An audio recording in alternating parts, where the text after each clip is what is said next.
Hello welcome everyone, कैसे हो आप लोग। आई होप कि बहुत मजेदार हो, बहुत अच्छे हो। आप लोग की स्टडी बहुत अच्छे से चल रही है।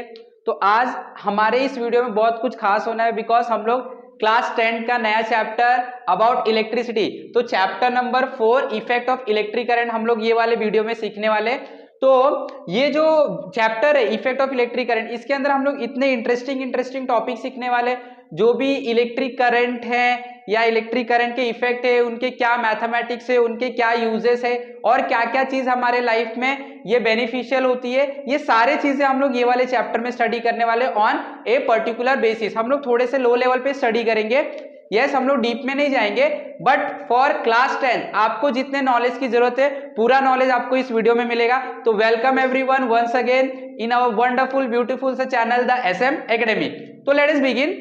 ये जो चैप्टर है क्लास 10 का 4th चैप्टर है महाराष्ट्र स्टेट बोर्ड में, इफेक्ट ऑफ इलेक्ट्रिक करंट। तो ये चैप्टर है ना, स्टार्ट करने से पहले हम लोगों को कुछ पॉइंट्स, कुछ टॉपिक जो कि हम लोग ने क्लास 9th में स्टडी किया था उसके बारे में हम लोग को कुछ पता रहना चाहिए। तो हम लोग आज के वीडियो में पहले हम लोग ना अपने नॉलेज को रिफ्रेश करेंगे।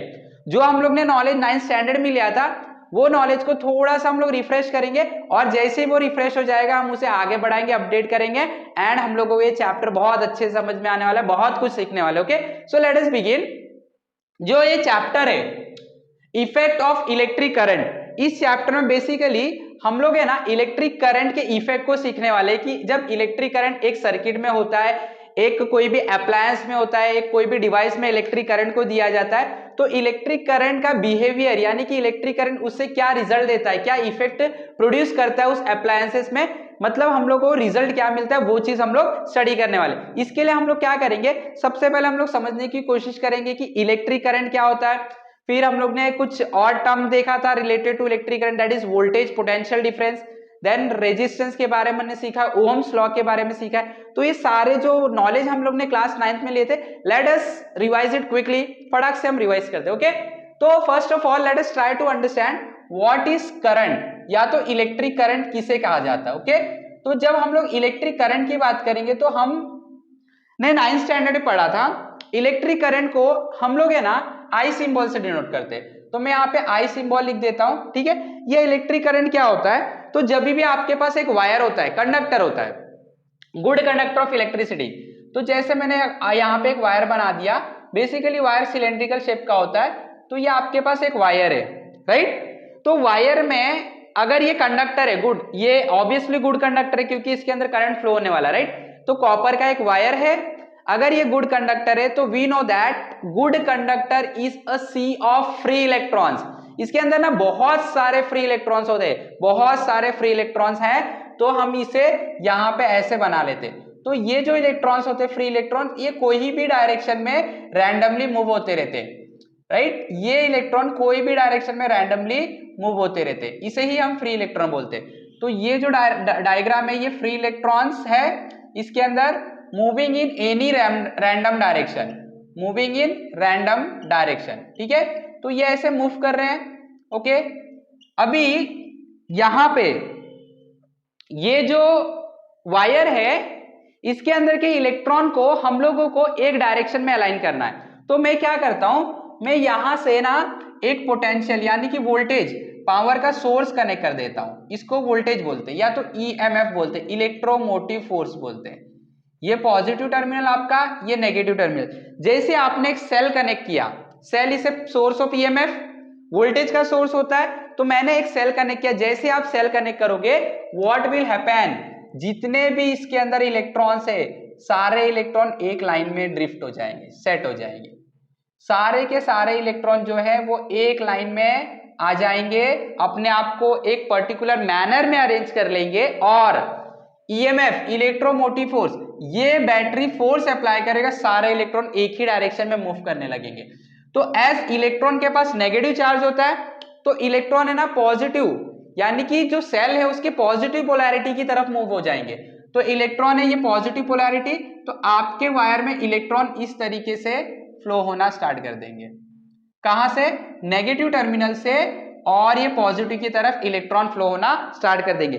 जैसे इलेक्ट्रॉन फ्लो होना स्टार्ट कर देंगे, ये इलेक्ट्रॉन पूरे के पूरे सर्किट में फ्लो होंगे, और जैसे इलेक्ट्रॉन सर्किट में फ्लो होंगे, इलेक्ट्रॉन के पास क्या, इलेक्ट्रिकल एनर्जी, तो पूरे सर्किट के अंदर इलेक्ट्रिकल एनर्जी का फ्लो स्टार्ट हो जाएगा, और यही इलेक्ट्रिकल एनर्जी के फ्लो को हम लोग क्या बोलते हैं, इलेक्ट्रिक करंट बोलते हैं, राइट। तो जब इलेक्ट्रॉन आपका नेगेटिव टर्मिनल से देखो पॉजिटिव की तरफ फ्लो हो रहा है, तो उसी टाइम पे जो electrical energy that is current का फ्लो होता है, it is always opposite. Electrical current या तो electrical energy always flow from positive terminal to negative terminal. जैसे ही आपने सेल कनेक्ट किया, सेल कनेक्ट करते ही सारे इलेक्ट्रॉन्स नेगेटिव से पॉजिटिव की तरफ मूव होने लगेंगे, और उसी टाइम पे जो इलेक्ट्रिकल एनर्जी होगा वो पॉजिटिव से नेगेटिव की तरफ मूव होने लगेगा, और हम बोलेंगे कि यस, इस सर्किट में इलेक्ट्रिक करंट आ गया, राइट। तो क्या है electric current? Electric current circuit में तभी आ रहा है जब आप एक पोटेंशियल लगा रहे हो, और पोटेंशियल लगाने से सारे इलेक्ट्रॉन एक लाइन में चलना स्टार्ट कर देते हैं। तो मैं अब इलेक्ट्रिक करंट का अगर मैं डेफिनेशन बताऊं, तो मैं बोलूंगा electric current is defined as, कब आया इलेक्ट्रिक करंट? जब इलेक्ट्रॉन फ्लो हुआ, right. Is defined as flow of electrons in a conductor. जब किसी भी कंडक्टर में इलेक्ट्रॉन फ्लो होगा तो हम उसे क्या बोलेंगे? Electric current, right. अच्छा, अब ये इलेक्ट्रिक करंट का फॉर्मूला क्या है वो भी हम देख लेते हैं। तो इलेक्ट्रिक करंट का जो फॉर्मूला होता है वो होता है current is equal to charge, capital Q लिख देते हैं, चार्ज अपॉन टाइम। यानी कि सपोज मैं यहाँ पे ये एक एरिया ले लेता हूँ, ठीक है। अब हम देखेंगे ये वाले पर्टिकुलर एरिया से एक सेकेंड में कितना चार्ज फ्लो हो रहा है, एक सेकेंड में कितना चार्ज फ्लो हो रहा है, या तो किसी भी टाइम में कितना चार्ज फ्लो हो रहा है, राइट। तो charge flowing per unit time, charge flowing per unit time. तो एक सेकेंड में इतने एरिया से कितने इलेक्ट्रॉन जा रहे हैं, एक इलेक्ट्रॉन चार्ज कैरी करता है, एक electron, I will write here, एक इलेक्ट्रॉन चार्ज कैरी करता है 1.6 into 10 to the power -19 coulomb, okay. और एज इलेक्ट्रॉन के पास नेगेटिव चार्ज होता है, हम इधर माइनस लगा देंगे, राइट। तो आपका करंट का फॉर्मूला, इसमें कितना करंट जा रहा है ये पता चलेगा, एक सेकेंड में कितने चार्ज फ्लो हो रहे। तो current is equal to charge flowing per unit time. So this is very important formula for current, okay. तो इसका यूनिट भी होता है, ऐसा unit of current is ampere, इसका यूनिट एम्पियर होता है, आप ए से भी डिनोट कर सकते। तो ये तो हमारा हो गया करंट के बारे में। अब हम लोगों का करंट किसने बनाया, यानी कि करंट को फ्लो किसने करवाया? तो आंसर है वोल्टेज ने। अब हम लोग इसके बारे में सीखेंगे। तो this voltage is called as potential difference. क्या बोलते हैं इसे? Potential difference. तो हम लोग ये वाले टर्म को भी सीख लेते हैं, पोटेंशियल डिफरेंस क्या होता है। तो सेकेंड जो टर्म है हमारा वो होता है potential difference, potential difference, okay. तो अभी पोटेंशियल डिफरेंस को समझते हैं। अभी देखो ये डायग्राम से, यहां पे अगर आपने एक पोटेंशियल लगाया है, तो पोटेंशियल क्या कर रहा है ना, ये इलेक्ट्रॉन को मूव करवाने की कोशिश कर रहा है, राइट, यानी कि मूव करवा रहा है इलेक्ट्रॉन को। तो ये वाला जो पोटेंशियल है, यानी कि ये जो वोल्टेज है, ये वोल्टेज को इलेक्ट्रॉन को मूव करवाना है एक पॉइंट से दूसरे पॉइंट, एक पॉइंट से दूसरे पॉइंट। तो मान लेते हैं ये पॉजिटिव टर्मिनल आपका ए पॉइंट है, नेगेटिव टर्मिनल बी पॉइंट है, right. A point positive terminal, negative terminal B point है। तो इलेक्ट्रॉन को नेगेटिव टर्मिनल से पॉजिटिव टर्मिनल तक फ्लो करवाने का काम किसका है? वो इसका है, सेल का है। तो ये सेल एक चार्ज को या किसी भी गिवन अमाउंट ऑफ चार्ज को नेगेटिव टर्मिनल से, यानी कि बी टर्मिनल से ए टर्मिनल तक जब पहुंचाएगा, तो वो कितना काम करेगा वो बताएगा कि वो सेल के पास ताकत कितनी है। और सेल की ताकत को ही हम लोग क्या बोलते हैं? वोल्टेज बोलते हैं, इलेक्ट्रोमोटिव फोर्स बोलते हैं, पोटेंशियल डिफरेंस बोलते हैं, किसी भी दो पॉइंट के बीच का स्ट्रेंथ का डिफरेंस, ताकत की डिफरेंस। तो यहाँ पे ए और बी पॉइंट के बीच में ताकत का डिफरेंस है। कौन से ताकत? इलेक्ट्रिकल स्ट्रेंथ का डिफरेंस है। बी पॉइंट पे स्ट्रेंथ कुछ अलग है, ए पॉइंट पे स्ट्रेंथ कुछ अलग है। जहां पे पॉजिटिव होता है वहां पे इस सेल का जो ताकत है वो ज्यादा है, नेगेटिव की तरफ कम है। तो डिफरेंस होने से हम लोग बोलते हैं इसे पोटेंशियल डिफरेंस। तो ये पोटेंशियल डिफरेंस अप्लाई करेगा किसी दो पॉइंट के बीच में, कौन? सेल।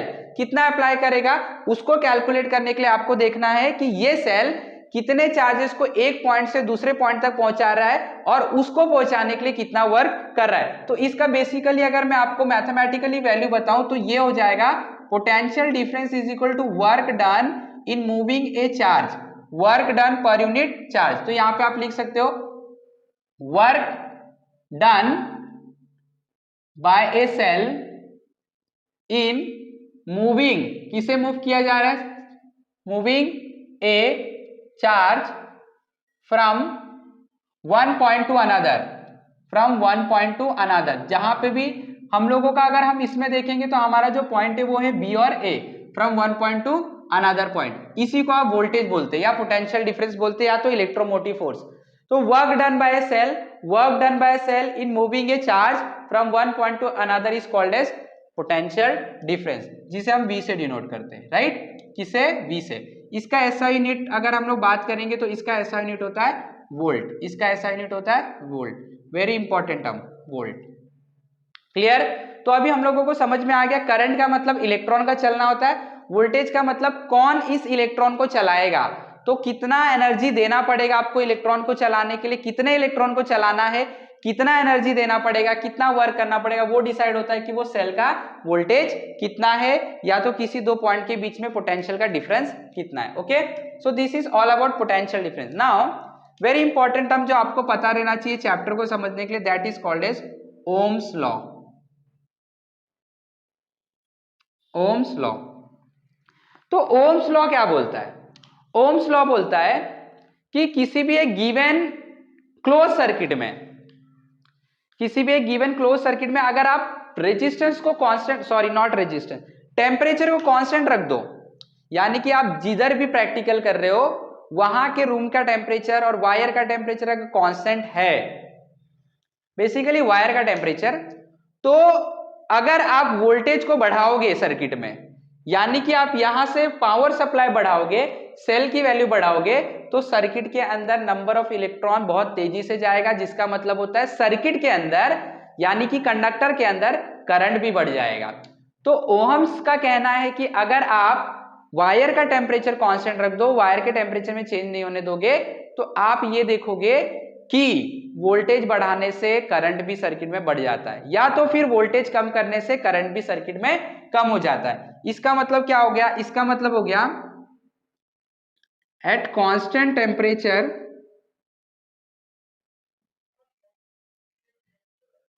द वोल्टेज applied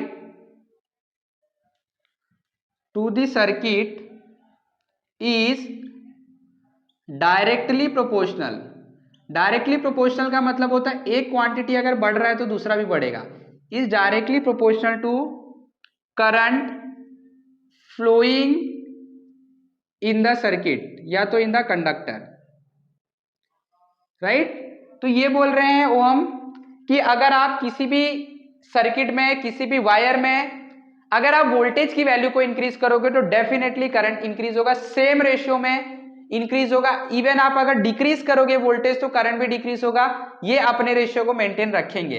तो इसको अगर मैं मैथमेटिकली लिखूंगा तो ये हो जाएगा voltage is directly proportional to current, ये आप रिमूव करोगे तो इक्वल टू एक कांस्टेंट आएगा जिसको हम लोग R बोलते हैं, and this constant R is constant called as resistance, is constant called as resistance. इसे हम रेजिस्टेंस बोलते हैं material of a wire, right. वो वायर का एक प्रॉपर्टी होता है, हम लोग बोल सकते हैं इंटरनल प्रॉपर्टी, जिसको हम रेजिस्टेंस बोलते हैं। तो आप अगर यहां से रेजिस्टेंस की वैल्यू बनाओगे तो R is equal to V upon I, तो ये आपको रेजिस्टेंस की वैल्यू मिल गई, R is equal to V upon I। तो this are the very important three parameter, current, voltage and resistance. ये तीन अगर आपको समझ में आता है तो this chapter will be very easy, कोई भी इलेक्ट्रिक करंट का चैप्टर आपको समझ में आ जाएगा। तो ये चीज आपको स्टडी करना है, करंट क्या होता है, वोल्टेज क्या होता है और रेजिस्टेंस क्या होता है। तो करंट का मतलब होता है कितने इलेक्ट्रॉन फ्लो हो रहे हैं, राइट, कितने टाइम में। सेकेंड, वोल्टेज का मतलब होता है इस इलेक्ट्रॉन को फ्लो करने के लिए, इस चार्ज को फ्लो करने के लिए कितना वर्क करना पड़ेगा। एंड तीसरा, रेजिस्टेंस बोलता है कि अगर आप वोल्टेज और करंट, आप देख सकते हो इस इक्वेशन से, अगर आप वोल्टेज और करंट को डिवाइड करोगे तो आपको एक वैल्यू मिलेगा R, जो कि कैसा होता है, कांस्टेंट। अगर आप वोल्टेज को बढ़ाओगे तो करंट भी उसी हिसाब से बढ़ेगा, सो दैट इन दोनों का रेशियो हमेशा कैसा मिलेगा, कांस्टेंट मिलेगा। That is what called as resistance of the given material, जिस मटेरियल में आप करंट को फ्लो करवा रहे हो उसका रेजिस्टेंस है, राइट। तो ये तीन चीज बहुत इंपॉर्टेंट होता है। तो ये वाला जो चैप्टर है, इस चैप्टर में हम लोग ये तीन चीज का नॉलेज लेके बहुत सारा नॉलेज गेन करने वाले आगे, बिकॉज यही तीन पैरामीटर जो बहुत इंपॉर्टेंट साबित होने वाला आगे के सारे टॉपिक को समझने के लिए। तो आई होप कि सब लोगों को ये जो तीन पैरामीटर है, electric current, potential difference, resistance, बहुत अच्छे समझ में आए। आपको सारे फॉर्मूला याद रहने चाहिए, आपको सारे एसआई यूनिट्स याद रहने चाहिए। यहाँ पे जैसे करंट का एसआई यूनिट एम्पियर है। इवन आप यहां से देखो, आप यहां से चार्ज का भी फॉर्मूला बना सकते हैं। चार्ज का अगर फॉर्मूला बनाओगे आप तो ये बनेगा I इंटू टी, तो ये आपका चार्ज का फॉर्मूला हो गया। This is the formula for charge. और अगर आप इसका ऐसा यूनिट भी लिखना चाहते हो तो आप इसका ऐसा यूनिट लिख सकते हो जो होता है कूलम, राइट। आप इसको C से भी डिनोट कर सकते हैं, राइट। तो ये हमारा ऐसे बहुत सारे टर्म्स है, क्वांटिटी, जिसके बारे में आपको ऐसा यूनिट, जिसका फॉर्मूला आपको सब याद रहना चाहिए। सो आई होप कि सब लोगों को समझ में आया। तो ऐसे ही हमारे वीडियो के साथ जुड़े रहे, हमारे लेक्चर के साथ जुड़े रहे। ये पूरा वीडियो देखो, आपको बहुत अच्छे से समझ में आएगा। इसके बाद हम लोग आगे का जो टॉपिक है ना वो नेक्स्ट वीडियो में लाएंगे। आज का जो वीडियो था सिर्फ इंट्रोडक्टरी वीडियो था, जिसमें हम लोगों को कुछ जो इलेक्ट्रिक करंट के पैरामीटर जो हम लोग ने लोअर क्लासेस में स्टडी किए थे उसको जस्ट क्विकली रिफ्रेश करना था, रिवाइज करना था, जो कि हम लोगों ने कर लिया। आपको बहुत अच्छे समझ में आया। ओके, तो समझ में आया तो फटाफट लाइक करना है आप लोगों को। कोई भी प्रॉब्लम है, कोई भी डाउट है तो just comment in the comment box, आपको उसका जरूर सॉल्यूशन दिया जाएगा। ओके, और हमारे साथ जुड़े रहे, साथ में जो भी है आपको सब कुछ मेरी तरफ से। Okay, so thank you.